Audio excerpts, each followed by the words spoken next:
Hi guys, welcome back to the channel. So let's begin with question number 3 of exercise 1.4 chapter real numbers.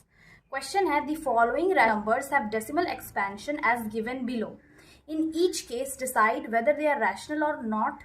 If they are rational and of the form p upon q, what can you say about the prime factors of q?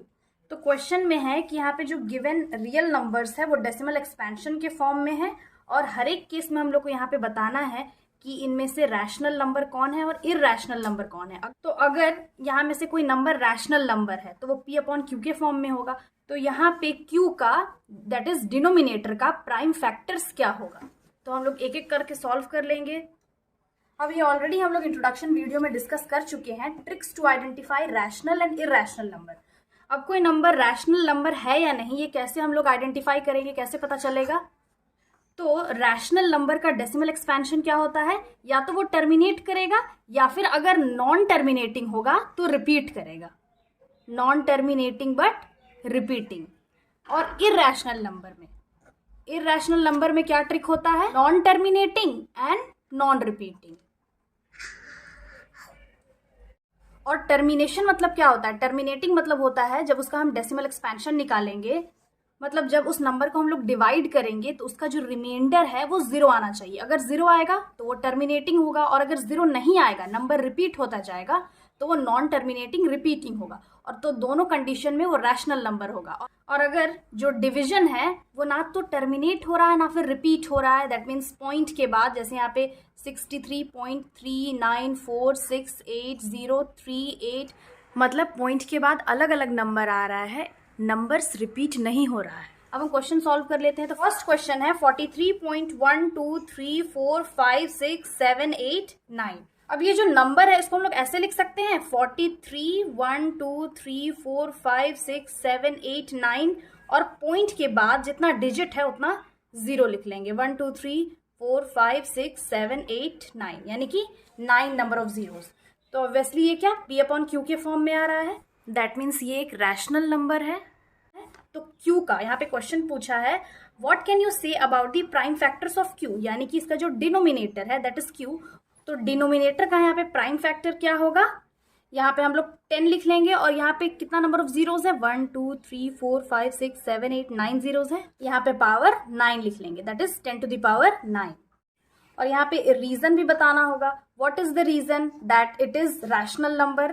तो यहाँ पे हम लोग लिख लेंगे that 43.123456789 is terminating, that means ये point के बाद जो नंबर है वो टर्मिनेट हो रहा है। तो यहाँ पे हम लोग रीजन लिख लेंगे, since it is terminating therefore it is rational number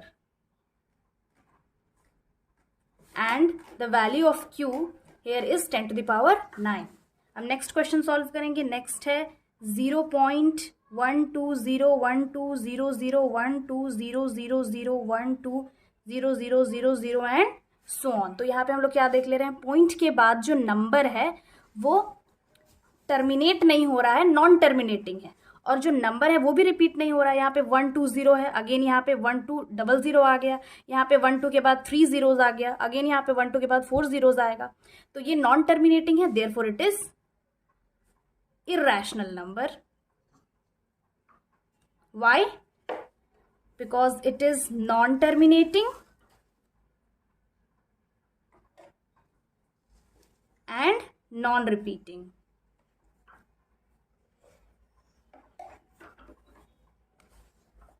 so it is irrational number. यहाँ पे हम लोग एक चीज और लिख सकते हैं, तो यहाँ पे डायरेक्टली तो हम लोग शो कर लिए हैं कि q का क्या वैल्यू होगा, 10 to the power 9। Prime factors of q is 10 to the power 9। और एक चीज यहाँ पे और लिख सकते हैं, वी कैन से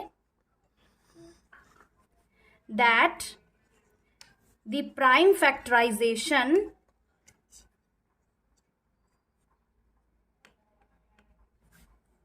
of q is in the form of 2 to the power n into 5 to the power m। अब ये कैसे आ गया 2 to the power n into 5 to the power m? Because ये थ्योरम हम लोग ऑलरेडी डिस्कस कर चुके हैं। और इस थ्योरम के अकॉर्डिंग अगर p अपॉन क्यू, अगर उसका denominator that is q 2 to the power n into 5 to the power m के फॉर्म में होगा, देन वो रैशनल नंबर होगा। और यहाँ पे हम लोग देख ले रहे हैं q का वैल्यू 10 to the power 9 आ रहा है, यानी कि ये 2 to the power n into 5 to the power m के फॉर्म में है। एंड ऑल्सो सिंस इसका जो पॉइंट के बाद नंबर्स है वो टर्मिनेट हो रहा है, अगर नॉन टर्मिनेटिंग होता तो वो 2 to the power n into 5 to the power m के फॉर्म में नहीं होता, यहाँ पे कुछ और प्राइम नंबर होता। तो अब नेक्स्ट क्वेश्चन सॉल्व कर लेते हैं। अब इसका थर्ड क्वेश्चन है 43.123456789 और उसके ऊपर बार लगा हुआ है। तो यहाँ पे बार क्या रिप्रेजेंट कर रहा है कि 1 to 9 तक जो नंबर है वो रिपीट होता जाएगा फर्दर, मतलब वो टर्मिनेट नहीं होगा। तो यहाँ पे क्लियरली क्या पता चल रहा है कि the decimal expansion of this real number is non terminating but repeating. ये तो टर्मिनेट नहीं हो रहा है बट ये रिपीट होता जाएगा, therefore it is a rational number. तो यहाँ पे हम लोग लिख सकते हैं it is rational number because the decimal expansion of this number is non terminating but repeating. और रैशनल नंबर का क्या कंडीशन है? दो कंडीशन है, एक तो टर्मिनेट होगा या फिर अगर टर्मिनेट नहीं होगा तो रिपीट होता जाएगा। तो ये सेकंड कंडीशन में आ रहा है, नॉन टर्मिनेटिंग बट रिपीटिंग। अब सिंस ये एक रैशनल नंबर है तो ये p अपॉन क्यू के फॉर्म में होगा। और क्वेश्चन में है कि what can you say about the prime factor of q, यानी कि जो इसका डिनोमिनेटर है q, इसके बारे में हम लोग क्या कह सकते हैं? We can say that the prime factors of q is not in the form of 2 to the power n into 5 to the power m। अब ये 2 to the power n into 5 to the power m के form में क्यों नहीं होगा इसका denominator क्यों? क्योंकि अगर इसका डिनोमिनेटर इस फॉर्म में होता तो वो टर्मिनेट हो जाता, बट यहाँ क्वेश्चन में क्या है, ये रिपीट होता जा रहा है, टर्मिनेट नहीं हो रहा है। दैट्स वाई ये 2 to the power n into 5 to the power m के फॉर्म में इसका डिनोमिनेटर क्यों नहीं होगा। तो इसका जो फर्स्ट क्वेश्चन है दैट इज दिस क्वेश्चन 43.123456789, ये क्या है? ये भी रैशनल नंबर है बट ये टर्मिनेट हो रहा है, रिपीट नहीं हो रहा है, मतलब एक पॉइंट के बाद आके रुक जा रहा है। देयरफॉर इसका जो डिनोमिनेटर q है वो 2 to the power n into 5 to the power m के फॉर्म में है। और यहाँ पे ये टर्मिनेट नहीं हो रहा है, रिपीट होता जा रहा है, दैट्स वाई ये इसके फॉर्म में नहीं होगा। और ये टर्मिनेट इसलिए भी नहीं हो रहा है, दैट्स बिकॉज इसका जो डिनोमिनेटर है q, उसका प्राइम फैक्टर्स 2 और 5 के अलावा भी कोई और प्राइम नंबर होगा।